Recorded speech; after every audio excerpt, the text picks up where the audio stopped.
হজরত আদম আলাইসাল্লামের ইন্তেকালের দিন সকালে কি ঘটেছিল? আদম আলাইসাল্লামের কাছে ফেরেশতা জিব্রাইল আলাইসাল্লাম এবং মালাকুল মউত এসে কি বলেছিলেন? তার গোসল, কাফন এবং জানাজা কিভাবে হয়েছিল? হজরত আদম আলাইসাল্লাম ছিলেন আমাদের আদি পিতা। তিনি অনেক বছর বেঁচে ছিলেন। তার বয়স যখন 1000 বছর হলো, কোনো কোনো বর্ণনার মতে তার বয়স যখন 950 বছর হলো, তখন তিনি শারীরিকভাবে দুর্বলতা অনুভব করলেন। তার শরীরে অনেক ধরনের রোগ দেখা দিল। একদিন তার বেহেশতের মেয়াফল খাওয়ার খুব ইচ্ছা হলো। তিনি তার সন্তানদেরকে ডেকে মেয়াফল সংরক্ষণের আদেশ দিলেন। তার সকল সন্তান মেয়াফল সংরক্ষণ করার জন্য বাড়ি থেকে বের হয়ে গেল। শুধুমাত্র হজরত শীষ আলাইসাল্লাম পিতার সেবা যত্ন করার জন্য থেকে গেল। অনেকদিন অতিবাহিত হওয়ার পরেও তারা কেউ যখন ফেরত আসলো না, তখন আদম আলাইসাল্লাম শীষ আলাইসাল্লামকে বললেন, তোমার ভাইয়েরা হয়তো কোথাও মেয়াফল খুঁজে পায়নি, তাই তারা ফিরে আসতে পারছে না। আর তারা কেউ আল্লাহ তাআলার ইবাদতও করে না, তাই আল্লাহ তাআলার কাছে মেয়াফল পাওয়ার জন্য সাহায্য চাচ্ছে না। তুমি অমুক পাহাড়ের চূড়ায় উঠে আল্লাহ তাআলার কাছে মেয়া চেয়ে নাও, আল্লাহ তোমাকে সাহায্য করবেন।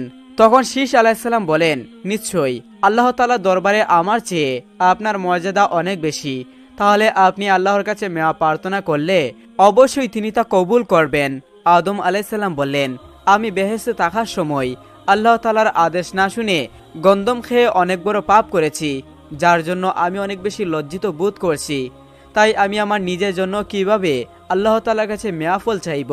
কিন্তু তুমি আল্লাহ তাআলার কাছে অনেক বেশি পবিত্র এবং নিষ্পাপ, আর আমার সকল সন্তানদের মধ্যে তুমি সবচেয়ে উত্তম।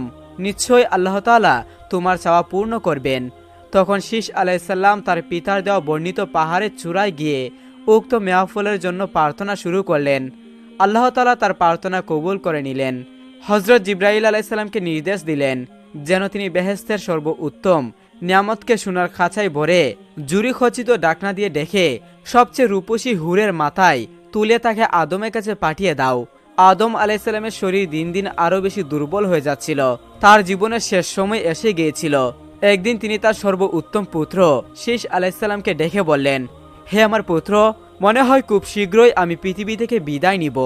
তাই তুমি আমার সকল সন্তানদের যে যেখানেই থাকুক না কেন সকলকে সংবাদ দিয়ে আমার সামনে হাজির করো। আমি তাদেরকে আমার সর্বশেষ নসিহত করে যেতে চাই। শীষ আলাইসাল্লামের ডাকে সাড়া দিয়ে সকল সন্তানেরা তাদের পিতা আদম আলাইসাল্লামের কাছে শিয়রে উপস্থিত হল। তিনি সকলকে উদ্দেশ্য করে বললেন, আমি হয়তো খুব শীঘ্রই তোমাদের মাঝ থেকে বিদায় নিব, তাই তোমাদের কিছু উপদেশ দিয়ে যাচ্ছি। তোমরা সবাই আল্লাহ তাআলার আদেশ মেনে চলবে। তোমরা পরস্পরের মধ্যে ঝগড়া করবে না, একে অন্যের সাথে মিলেমিশে চলাফেরা করবে। একজনের বিপদে অন্যজন এগিয়ে আসবে এবং সকলে পরামর্শ করে সে বিপদের মোকাবেলা করবে। তোমরা শীষ আলাইসাল্লামের পরামর্শ অত্যন্ত মন দিয়ে শুনবে এবং মন দিয়ে মেনে চলার চেষ্টা করবে। তোমরা অবশ্যই মনে রাখবে, শীষ আলাইসাল্লাম আল্লাহর প্রিয় একজন বান্দা। আমি তাকে আমার স্থানে অভিষিক্ত করে যাচ্ছি, কারণ সে তোমাদের থেকে শিক্ষায়, জ্ঞানে, বুদ্ধিতে সেরা। আদম আলাইসাল্লামের সকল সন্তানেরা তার কথা এক বাক্যে মেনে নিল এবং সকলেই তার আদেশ পালনের প্রতিশ্রুতি দিল। এরপর তিনি শীষ আলাইসাল্লামকে ডেকে বললেন, হে আমার প্রিয় পুত্র, এই পৃথিবীতে তোমরা যে কোনো সময় পা পিছলে যেতে পারো। ইবলিস তোমাদের সবসময় পথভ্রষ্ট করে দেওয়ার চেষ্টা করছে, কখনো তাকে তোমার উপর বশবর্তী হতে দিবে না। তোমার সন্তানদেরকেও সাবধান করে রাখবে, তাদের বারবার নসিহত করবে যেন তারা পাপ থেকে বিরত থাকে। আমি তোমাদের সকলের জন্য মহান আল্লাহ তাআলার কাছে দোয়া করছি। এরপর তিনি তার পুত্র শীষ আলাইসাল্লামকে খেলাফত দান করলেন। এর মাঝেই হজরত জিব্রাইল আলাইসাল্লাম এবং মালাকুল মউত এসে হাজির হলেন। আদম আলাইসাল্লাম মালাকুল মউতকে দেখেই বুঝলেন তিনি আর খুব অল্প সময়ের জন্য বেঁচে আছেন। তিনি ফেরেশতাদের যথেষ্ট সম্মান দিলেন। এই সময় আদম আলাইসাল্লামের পাশে বসে বিবি হাওয়া ও শীষ আলাইসাল্লাম তার সেবা যত্ন করছিলেন। তিনি তার বিবি ও পুত্রকে বাহিরে গিয়ে বসতে বললেন। তিনি আরও জানালেন তিনি তার অতিথিদের সাথে কিছু কথা বলতে চান। বিবি হাওয়া ও শীষ আলাইসাল্লাম বাহিরে চলে গেল। তখন মালাকুল মউত আজরাইল আলাইসাল্লাম বললেন, হে মানব জাতির পিতা আদম, আপনি হয়তো বুঝেই গিয়েছেন আমি কেন এসেছি। আমি বেশিক্ষণ এখানে উপস্থিত থাকতে পারবো না। যান কবজ করে নিয়ে যেতে আল্লাহ তাআলা আমাকে আদেশ করেছেন। এখন আপনি অনুমতি দিলে আমি আমার কাজ শুরু করতে পারি। আদম আলাইসাল্লাম তখন বললেন, আমি আমার প্রভুর কাছে যেতে সর্বদাই প্রস্তুত আছি, আপনি আপনার দায়িত্ব পালন করুন। আজরাইল আলাইসাল্লাম যখন যান কবজ করার জন্য উপবিষ্ট হলেন, তখন জিব্রাইল আলাইহিসসালাম আজরাইলকে বললেন, আপনি অত্যন্ত যত্ন সহকারে আদম আলাইহিসসালামের জান কবজ করুন। আল্লাহ তাকে নিজ হাতে বানিয়েছেন, তাই তার যেন কোনো কষ্ট না হয়।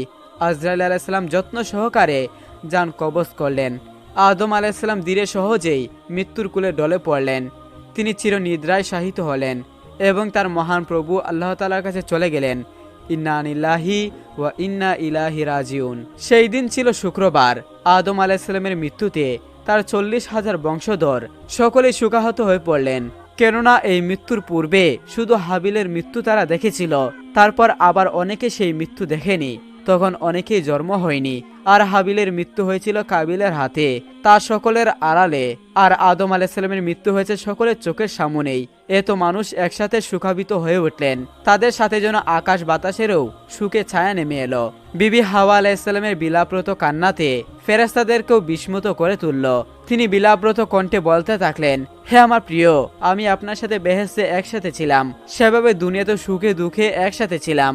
আপনি কখনো আমাকে একা রেখে পরিত্যাগ করেননি, তাহলে আজ কেন আপনি আমাকে একা রেখে চলে গেলেন? আমি এখন কার নিকট আমার দুঃখ সুখের কথা বলবো? কে আমাকে সান্ত্বনা দিবে? মহান আল্লাহ তাআলা পৃথিবীতে আমাদেরকে একসাথে প্রেরণ করলেও কেন তিনি শুধু আপনাকে একা নিজের কাছে টেনে নিলেন? আমি এখন কার মুখের দিকে চেয়ে বেঁচে থাকবো? আদম আলাইহিসসালামের বংশধরেরা একদিকে তাদের গুরুজনকে হারিয়ে ইতিমধ্যে অনেক বেশি শোকাহত হয়ে পড়ছিল, তার উপর বিবি হাওয়ার বেলাপ্রত কান্না তাদের আরো বেশি সুখে দাবিত করেছিল। তারা কান্না করতে থাকলো। একসময় সব শান্ত হলে তারা বুঝতে পারছিল না এখন তাদের করণীয় কি, কারণ এর আগে তারা কোনো মৃত্যু দেখেনি। এমন সময় আল্লাহ তাআলা শেষ আলাইহিসসালামের নিকট জিব্রাইল আলাইহিসসালামকে প্রেরণ করলেন মৃত গোসল, কাপন এবং জানাজার নিয়ম শিখিয়ে দেওয়ার জন্য। হযরত শীষ আলাইহিসসালাম নিয়ম অনুসারে সকল বংশধরকে নিয়ে জানাজা সম্পূর্ণ করলেন। প্রায় 40,000 বংশধর উপস্থিত ছিলেন জানাজাতে। সুরুম নামক দ্বীপের কোনো এক স্থানে একদিন নবী করিম সাল্লাল্লাহু আলাইহি সাল্লামের একজন সাহাবী মারা গেলেন। রাসূল পাক সাল্লাল্লাহু আলাইহি সাল্লাম ওনার জানাজার নামাজ পড়ালেন। তারপর একদল সাহাবী মৃতদেহ কবর দেওয়ার জন্য কবরস্থানে নিয়ে আসলেন। সবার সাথে আমাদের নবীজিও হেঁটে হেঁটে আসছিলেন। দুইজন সাহাবী কবর খুঁড়তে শুরু করলো। সবাই মৃতদেহকে ঘিরে বসে আছে, কবর খনন শেষ না হওয়া পর্যন্ত অপেক্ষা করছেন। সবাই চুপচাপ, নীরব ও শান্ত একটি পরিস্থিতি। নবীজি গভীর মনোযোগ দিয়ে কবর খুঁড়া দেখছিলেন। একটু পর সবার দিকে তাকিয়ে জিজ্ঞাসা করলেন, তোমরা কি জানো মানুষ মারা যাওয়ার পর তার আত্মার কি হয়?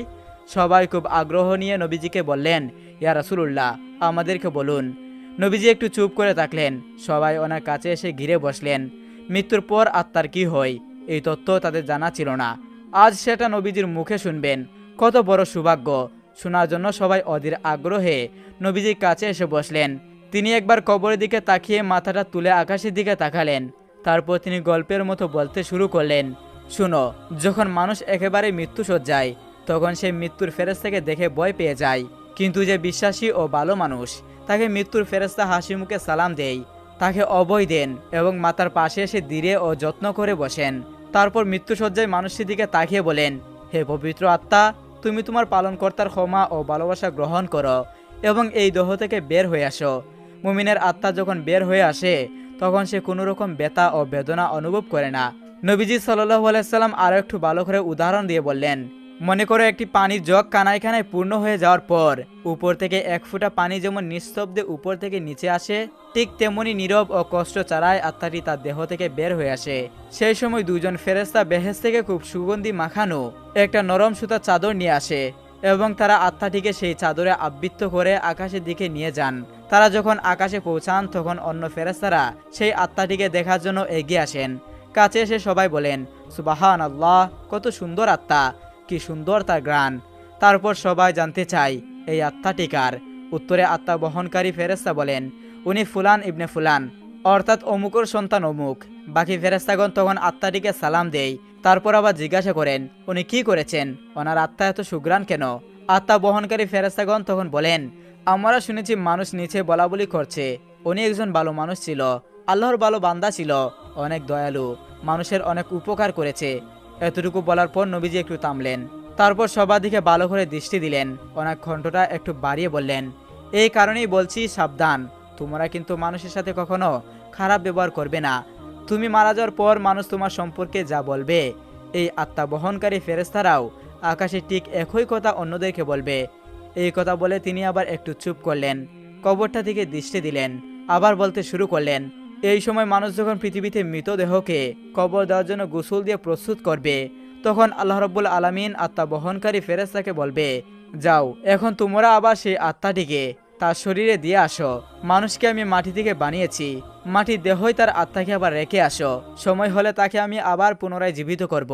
তারপর মৃতদেহকে কবরে রেখে যাওয়ার পর দুইজন ফেরেশতা আসবেন। তাদের নাম মুনকার ও নাকির। তারা মৃতের সৃষ্টিকর্তা, তার ধর্ম ও নবী সম্পর্কে জিজ্ঞাসা করবেন। মুনকার নাকির চলে যাওয়ার পর আত্মাটি আবার অন্ধকার কবরে একাকী হয়ে যাবে। সে সময় অনেক ধরনের অজানা আশঙ্কা অপেক্ষা করবে। কোথায় আছে, কি করবে, এক অনিশ্চয়তা এসে তাকে ঘিরে ধরবে। এমন সময় সে দেখবে খুব সুন্দর একজন তার কবরে তার সাথে দেখা করতে এসেছে। তাকে দেখার পর আত্মাটি ভীষণ মুগ্ধ হবে। এত মায়াবী ও সুন্দর তার চেহারা সে জীবনে কোনো দিনও দেখেনি। আত্মাটি তাকে দেখে জিজ্ঞাসা করবে, তুমি কে? সেই লোকটি বলবে, আমি তোমার জন্য অনেক বড় সুসংবাদ নিয়ে এসেছি। তুমি দুনিয়ার পরীক্ষায় উত্তীর্ণ হয়েছ। তোমার জন্য আল্লাহ রাব্বুল আলামিন জান্নাতের ব্যবস্থা করেছেন। তুমি কি সেটা একটু দেখতে চাও? আত্মাটি ভীষণ খুশি হয়ে বলবে, অবশ্যই আমি দেখতে চাই, আমাকে একটু জান্নাত দেখাও। লোকটি বলবে, তোমার ডান দিকে তাকাও। আত্মাটি ডানে তাকিয়ে দেখবে কবরের দেওয়ালটি আর সেখানে নেই। সেই দেওয়ালের দরজা দিয়ে অনেক দূরে সুন্দর বেহস্ত দেখা যাচ্ছে। বেহেস্তের এই রূপ দেখে আত্মাটি অনেক মুগ্ধ হবে ও প্রশান্তি লাভ করবে এবং সেখানে যাওয়ার জন্য অস্থির হয়ে লোকটিকে জিজ্ঞাসা করবে, আমি সেখানে কখন যাব, কিভাবে যাব? লোকটি মৃদু হেসে বলবেন, যখন সময় হবে তখন তুমি সেখানে যাবে ও থাকবে। আপাতত শেষ দিবস পর্যন্ত তোমাকে অপেক্ষা করতে হবে। ভয় পেও না, আমি তোমার সাথেই আছি। তোমাকে আমি সেই দিন পর্যন্ত সঙ্গ দিব। আত্মাটি তখন তাকে আবার জিজ্ঞাসা করল, কিন্তু আপনি কে? তখন লোকটি বলল, আমি তোমার এতদিনে আমল, পৃথিবীতে তোমার সব ভালো কাজের, তোমার সব পণ্যের রূপ আমি।